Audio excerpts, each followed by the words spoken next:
paghahandog at pagbibigay na sa mga bago po, no, mga minamahal po namin kapatid. Kami po, ang Church of Jesus is My Life, ay naniniwala po sa paghahandog, sa pagbibigay po, sapagkat naranasan po namin talaga ang tunay na pagpapala sa pamamagitan po ng pagbibigay sa Lord.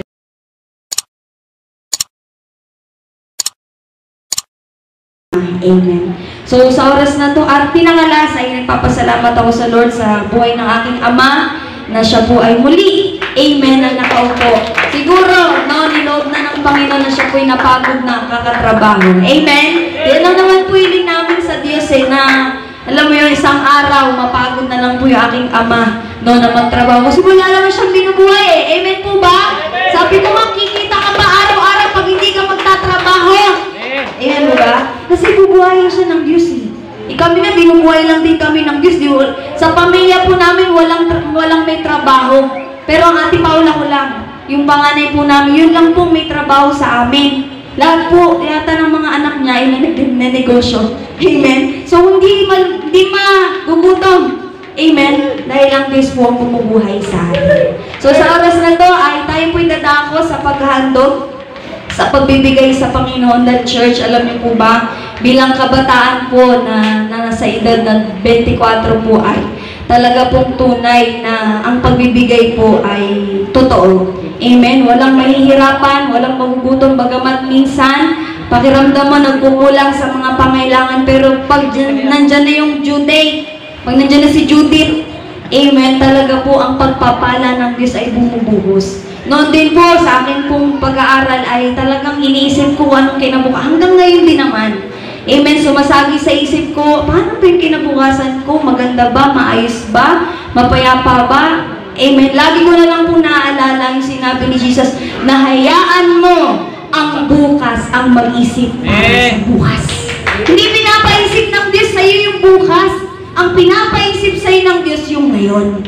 Amen. Kung paano kanyang bubuhayin at pagpapalain, iingatan sa buhay na ito araw-araw. Hayaan mo ang Diyos ang mag-isip sa kinabukasan. Na Church, basahin ko po ang paghahandog at pagbibigay na sa mga bago po, no, mga minamahal po namin kapatid. Kami po, ang Church of Jesus is My Life, ay naniniwala po sa paghahandog, sa pagbibigay po, sapagkat naranasan po namin talaga ang tunay na pagpapala sa pamamagitan po ng pagbibigay sa Lord. Na lagi ko pong sinasabi, Church, tayo nga wala tayong pagdadalawang isip na tumulong sa kapwa nating tao. Wala tayong pagdadalawang isip na magbigay, amen, sa kanila. Kasi alam natin, ibabalik din naman yan ng Diyos. How much more, Church, kung sa Diyos tayo magbibigay sa araw na ito. Amen. So, makipagbukas po kayo sa akin sa Deuteronomio chapter 26, verse 12 to 13 ay sinasabi po dito sa 2nd taon, ibubukod ninyo ang 10 bahagi. So, Church, naniniwala po talaga kami sa paghahandog. Amen. Kasi marami po, alam niyo po ba, marami talagang natitisod sa pagbibigay. At ang church namin ay hindi po namimilit. Bakit, Church?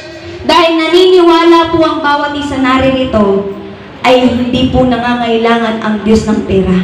Ang kailangan ng Diyos, yung hindi ka nag-aalinlangan na ibigay sa Panginoon, yung nandyan sa bulsa mo, at ibabalik ng Diyos yan, siksik, liglig, at umapaw. Amen? So, ang sabi po dito, ibubukod ninyo ang 10 bahagi ng inyong ani.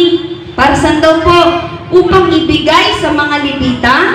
Nakita po natin dyan, may love gift. Sa mga dayuhan, yan po yung mission.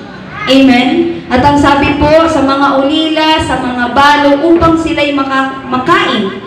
Kapag nagawa na ito, sasabihin ninyo kay Yahweh na inyong Diyos, o sasabihin ninyo sa Diyos, na ibukod ko na po ang bahaging nakalaan sa inyo. At naibigay ko na po sa mga Levita, sa mga dayuhan, sa mga ulila at balo, ayon sa utos ninyo. So, ibig sabihin, ang pagbibigay po paghandog sa Diyos ay utos na sinasabi ng Biblia. Hindi ko nilabag o hinaligtaan isa man sa inyong utos. Salamat po sa salita ng Diyos na Church, na alam niyo po ba, nang sabi po ng Colossus chapter 3 verse 23, na ano man daw pong ating ginagawa, ay isipin daw po natin na parang sa Panginoon po natin ito ginagawa. Kaya ang paghahandog at pagbibigay sa Panginoon ay isipin po natin, Church, na yan po talaga actually binibigay talaga natin sa Diyos yan. Dapat nga na mas marami pa po tayong time na gumawa sa Panginoon. Di ba marami pong mga sa mga charity? Amen, nagbibigay sila. Bakit? Kasi ang mindset nila, kapag sila'y nagbibigay sa mga simbahan, sa mga orphanage, sila po'y lalo yumayaman. Kasi yan naman din po ang sabi ng Biblia Church. Pag ang isang tao po ay mapagbigay, siya po ay lalong yumayaman. Kaya sa oras na ito, ay inaanyayahan ko po kayo na magtapat sa pagbibigay. Sa mga alam na po, sa mga nakakaalam, ang ika-10 bahagi po, ayan po yung 10% ng ating pong kinita sa buong isang linggo. Kahit po kabataan, ini-encourage po talaga sa church namin para alam nyo, ang isa pong naunawaan ko, para kung nag-iipon sa Panginoon. Yan po talagang nasa isip at puso ko noon pa man, na kapag nagbibigay, kahit nga po napakalaki, walang pag-aalinlangan. Ba ito, pambili ko na lang to sa Watson dati. Naisip ko dati, pambili ko na lang to sa Watson, pambili ko na lang to ng ganito sa Shopee, sa ganito kasi malalaki. May matutokso ka Pero alam nyo, like ko iniisip, hindi, mas malaki pa yung matitira. Amen. At yan naman po ay inuutos ng Panginoon dahil para ka bang nagtatabi. Nagtatabi ka sa Lord na itong tithes and offering, itong paghatag sa Panginoon. Pagdating ng panahon, ay aanihin mo rin naman po iyan. Hello! Wala pong nagtanim. Ano ba yan? Parang may ano pa. Wala pong nagtanim, church. Nakita ba natin may nagtanim, tas walang inani? Walang ganun. Lahat ng nagtatanim ay lahat po ay umaani. Ganyan din sa Panginoon. Kung gusto natin umani sa isang araw o sa susunod sa ating kinabukasan, magtanim muna tayo, church. Kasi alam nyo, makatarungan ng Diyos, hindi tayo kinukonsinti ng Panginoon na yung pagiging tamad, yung pagiging madamot sa Lord, walang kinukonsinti ang Panginoon. Kapag di ko mang yung kamay, asahan mo na walang pagpapala kang sasaluhin sa Panginoon. Bakit? Nakaganyan Hello? Nakaganyan. Alangan naman, sige, pipilitin ka na, ibuka mo, para pagpalay. Hindi po ganun ang Panginoon. Kung di gusto ng Panginoon, ibuka mo, hello, ang iyong kamay para po ang pagpapala ay sasaluhin mo araw-araw ng buhay. Kaya sa oras na to, tayo po'y tumayo sa Panginoon, magtapat, magbigay ng bukal sa puso, church, para ibalik ng Diyos ng buong buo ang lahat natin ibinibigay sa Kanya. Ay, may ano po pala, special number. So, welcome po natin ang susunod na tayo. So, sa special number, sino po ba? Si Ma'am Wow, darling is okay.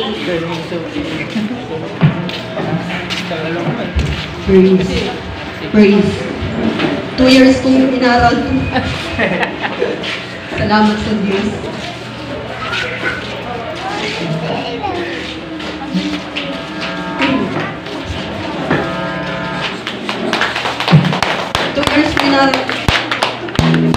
Huwag niyo po nga pakinggan ng boses ko yung message ko ng awit.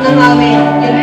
Nalala ko ito sa original, pero alam ko ma-inspire din po kayo dahil ito po nag-inspired sa akin sa tuwing po marami akong mga nararanasan. Amen? So, purihin ng Diyos. Sabi po sa Efeso 5:19, lagi daw po natin awitan ng Diyos, yung makalangit, mga salmo, mga himno, mga awiting spiritual. Amen? Rapid,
balik. Tunay nga po na masaya po ang Panginoon.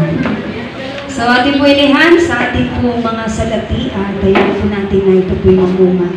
Yes Lord, hallelujah Jesus, sa mga banal sa ngalan ni Jesus, sa tuloy ka po namin pinupuli, pinapasalamatan. Ama, salamat po sa mga salaping ito na patuloy niyo Ama na Lord, patuloy po na aking mga kapatid na ibinigay Panginoon. Tunay nga po Ama, na naniniwala kami na buhay ka sa aming church. Panginoon, nadayaan niyo po Ama na lahat ng nagbigay ng buong puso, ng buong tapang, ng walang pag-alinlangan, hayaan niyo po Ama, Panginoon, ay balik niyo po ang kanilang ibinigay ng siksik, liglig at umaapaw. Panginoon, dayaan niyo po lahat nilang bayarin, lahat po nila, Panginoon, pangailangan, ay hayaan niyo po na matugon mo po, Panginoon, hallelujah, Jesus, sapagkat ikay mabuti, tapat, hindi nagbabago, Panginoon. Salamat sa iyong pag-ibig na maranasan po namin ng good health, ang kaligtasan, Panginoon, protection, Lord. Lahat ng ito, Panginoon, ay pagpapala mo, Panginoon.